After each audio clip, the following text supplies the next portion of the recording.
Off, I'm gonna give a quick overview of what a software engineer is, and I'm just gonna read. A software engineer is a person who is writing code all day. No, it doesn't sound as fun, but it really is the truth. That's mostly their job, making software, and predominantly that is through programming. They are collaborating with peers to meet a goal or specific deadline and attempting to fix technical problems. They spend most of their time continually refining something they've already refined. They analyze specific codes and markups and designing new software while collaborating with people such as UI UX designers to make software that can potentially aid or draw a profit directly. So what do I mean by potentially aid? So there are two things in software engineering and really programming in general. There are full stack developers, which do both front end and back end development. Front end is the stuff you don't see. No, front end is the stuff you do see, which is like the website itself. Back end is like all the stuff that goes on in the background. Like kind of like think about the human body, for example. Like what you see in front when you look at a person, what's going on inside their body, both their mental health and like kind of like their bodily functions and stuff like that. That's like back end development, if that makes any sense. So what do I mean by potentially aid? That's more like back end stuff. And draw profit directly is most likely going to be both the back end and the front end combined, which is going to be full stack. So education required. There are multiple options of education for software engineers. The first being you can go to school and get a degree in computer science, psychology, mathematics, data science, etc. After this, you can apply and get a job in programming and become a software developer or anything within those lines. The second being you can take a course online and become a freelancer, helping design software for sole proprietors. And if you're really good, you can eventually get partnered with companies to help them with projects. So if you know places like Fiverr and Upwork, places where there's a lot of freelance artists at, specifically Fiverr, I've seen this on there. If you look at like the top, when you look like on a person's, when you're about to go buy their thing, you can see what companies they've potentially work with. And I've seen people who've worked with Nike, Under Armour. I don't know if it's faked. Can't really tell. There's also people who've worked with like Mercedes and little things like that, but it's pretty cool. There are many routes. There's no set avenue. That is why this occupation is very versatile. There is no set avenue. You really can do a lot with this. You can create whatever. It's open entry. Like it's open entry, but it depends on the amount of time you put into it. So if you put more time into it than another person, you'll reap the rewards. Go back. Software engineering is a job where you're constantly working with your mind. The education you should pursue is one in which mental work is heavy. So there's two types of work, mental and physical work. Physical work is more like basketball players, athletes, football players, soccer players, baseball players. That's physical work. Mental work has to do with things like physicists and things like that. So the degrees that go and I guess coincide with this mental work that's heavy, computer science, psychology, mathematics, data science, engineering are all extremely, extremely good options. People from all these different backgrounds have become software engineers, software developers, programmers, data scientists, a lot of that. You don't have to be a computer scientist to directly know how to make software because it's mainly just logic and trial and error. If you understand the logic and you understand the fact that it's just trial and error, like pretty much everything is in life, you have it. For example, if you come out as a math major, you become a software engineer because programming is all about logic, like I just said before. If you know psychology, you have an advantage of being able to manipulate human behavior with all of its biases. Not saying you should do this because that's not, ethic. You should have ethics and morals when you have to do this. Data science, another discipline, is interdisciplinary and combines both programming with statistical analysis and algorithms to understand data better. These people can become a software engineer because they already have the background in programming and the mathematical logic to go with that. So that's pretty much it for education. The entry salary. So in Charlotte, the entry salary is $65,490. And in the state of North Carolina, the average is $49,628. Now, keep in mind, there's a lot of data out there for this. So my data might not be correct, but I would say that North Carolina probably would be in the range of about 50,000, just a little bit higher what I have here, like 50,000 to 70,000, because that's usually where like the ranges are right now for jobs, 50,000 to like 80,000. And national, the United States is 67,676. Now, keep in mind with this data as well, there's a lot of states in the United States and some states make more than others. It's just how this economy works. And internationally, same thing with the national average, same thing. Some countries make more or less. I was very surprised, and I tell you, very, very surprised to see that China, with comparing the yuan, the Chinese yuan to the American dollar, software engineers over there only make about maybe $30,000 to $54,000 a year, which the dollar might be worth more over there than it is over here. So I would assume so. The benefits of this job is that you're in high demand. Why do I say market based? Because it all depends on the market. If you looked at the news recently, maybe 2 weeks, 3 weeks ago, you would know that Meta, formerly known as Facebook, and Amazon, they just laid off like 20,000 workers combined pretty much in like a course of like a week. And they also, I think Amazon also did a second layoff. So it's market based. Just because it says high demand doesn't really mean that's high demand because of the market. It's completely dependent on the market. Remote options. You have a lot of flexibility with this. I'm going to combine this with remote options with travel. With remote options, you literally can just work from home. It's an online based job. Just like I'm making this video on this computer, this is literally an online job. You don't have to do too much. Some companies maybe make you travel back and forth, but some companies probably give you the incentive to pay for your travels. And travel, you can work anywhere. I've seen people who've worked in the United States but live in like Thailand or live in Bali or live in these places where what they call digital nomads live. So they basically kind of make a lot more money over here, and the dollar where they live is worth more over there, so they get more of their money, which pretty smart idea. We really want to do that. Transferable skills. Their skills are very transferable. There's an author by the name of Derek Sivers. He was an entrepreneur. He was a programmer, and he eventually ended up becoming he started out as a musician, but he learned to program, built up a website to sell his music, built this massive company, and now he's an author. So it just shows that these programming skills, not even just software engineering in general, let alone being a software engineer, are very transferable to other avenues, other domains. Let's see. Creativity. Creativity is a big one.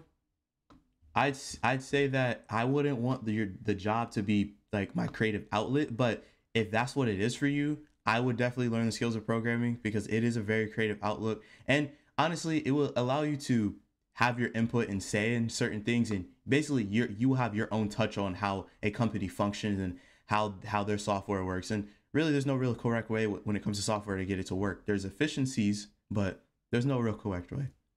Unlimited paid time off. Do your research.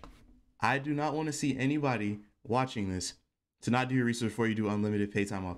This, I've researched it. Can't really find too much data, but some companies offer it, some companies don't. Mainly startups I saw offered it, but it's more of an incentive to get people to do it. Don't get this mixed up. You're not going to take 365 days off a year and expect to, get unlimited paid time off. I think really it's just an incentive to be like, if you finish your work and you did a good job, you can take 30 days off. And if they don't need you, they don't call you. But you have to manage it. I think with unlimited paid time off, it comes with a lot of responsibility. And if you're just a person who's just saying, oh, it's a limited time off, I get 365 days off a year, that's just not going to cut it. That's not what the job is for.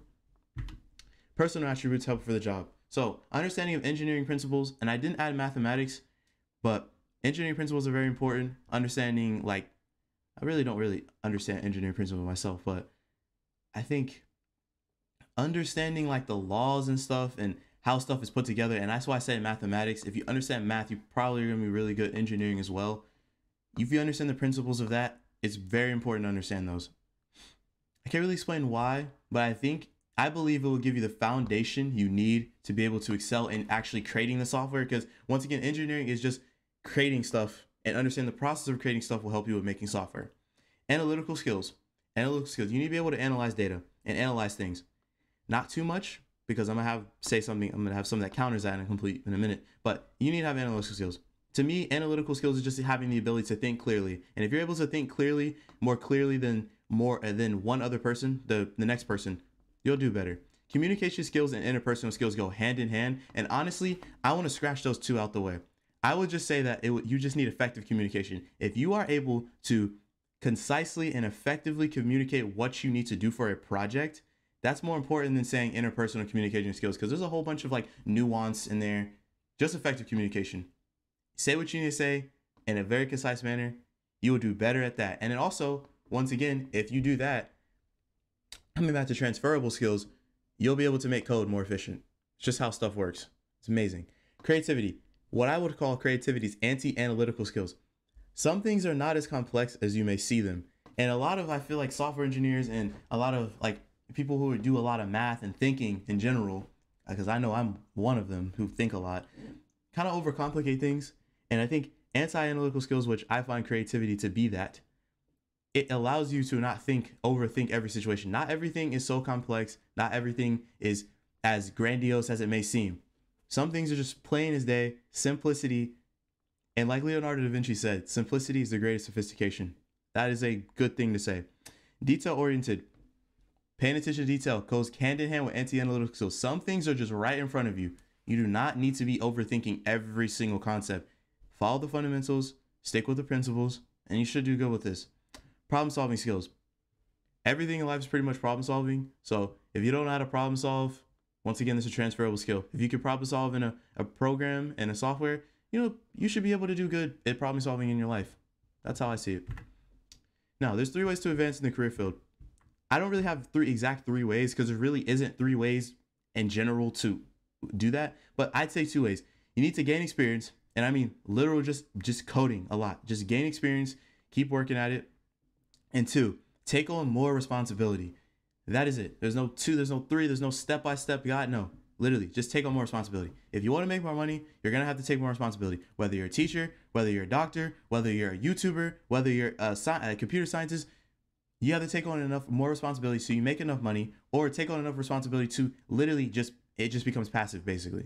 So looking here, we're going to compare Google's L3, which is software engineering. This is the entry level, and SEE for Microsoft's entry level software engineering development job.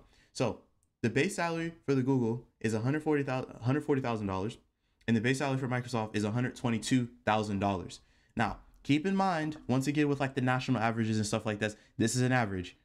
Most people are probably going to be making in the range of 70,000 to maybe 80 to 90 when they get in. But if you're on that top notch, and depending on the city you live in, you might be making these types of salaries. But once again, this is kind of like a national average. You're most likely not going to be making $140,000 base salary. Now, you might be just that person who's like really good at it. But like I said, keep in mind that when you see that number, 9 times out of 10, you're probably, I'm not going to say 9 times out of 10. I really don't know a real percentage, but most of the time you're going to be making the lower end of it, which is probably about $70,000 to $80,000 to $90,000. So once again, there's only 2 ways to advance in this field: gain more experience and really take on more responsibility. By taking on responsibility, you gain more experience. By gaining more experience, you take on more responsibility. They go hand in hand. That's the only way. Lastly, advice to job seekers. To prepare for this career, I will start by learning as much as you can about programming, logic, algorithms, psychology, evolution, and mathematics. So I'm going to go one by one on why I say programming. That's the job. You're going to be programming. You need to know programming, whether it be Python, Java, Golang, C++, C, Ruby, whatever it is. Learn how to program. Specifically, pick one, stick with it, go with it. Logic. Logic is just plain as day. Learn logic. Learn how stuff works. There's books on logic. Read it. I can't really explain logic. It's kind of hard for me to explain. Just learn logic. Just look it up. Algorithms. Learning how things work in step-by-step order. With artificial intelligence becoming more and more popular, it's very important for you to understand algorithms. So go learn that. Psychology. Not saying this like I said before. If you can learn how to manipulate human behavior to get what you want, that's you. But I'm not going to be doing that. But psychology can be very helpful in understanding just, I guess, human nature, and understanding what the flaws are and the biases are in our nature. And once again, I'm not just going to say it's to manipulate human behavior. Artificial intelligence has to do that. Basically, psychology, artificial intelligence, and computer science kind of are going to go hand in hand in the next few years with artificial intelligence, and I guess artificial development, if that's what I was about to say. Evolution, understanding how humans developed is very, very helpful. And in this job, you're not really going to use it too much, but you'll find something in evolution that will actually help you be better at programming. Once again, with psychology, just learning the biases. Mathematics, we already went over this. It's just logic. If you understand mathematics, like, you're one step ahead. So the courses I believe a person should take in high school who is doing this should take computer science, mathematics, English, art, music, science, physics, and chemistry.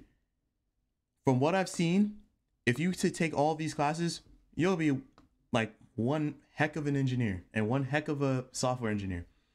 These courses will help you because they not only give you the ground level for what you need to do for the job, which is primary program, which is computer science, but the ability to understand how to learn complex things. If you understand how to learn art, the fundamentals of art and music, once again, it will give you the ability to me, think clearly and be able to have the ability to create. Mathematics will help you understand the logic. Once again, mathematics is very fundamental in this. Not to say that you're actually going to apply mathematics to the actual program itself, but just like the ins and outs and the concrete of it, like you're going to be using math in programming. It's very likely that you will. Physics and chemistry will help you understand the concrete. Just like I had evolution psychology, those like 4 little sciences right there will help you. I can't really explain why, but if you learn them, you'll know what I mean. So that's it for my presentation. This is the lifestyle of a software engineer and what you need. I hope this was helpful. Thank you.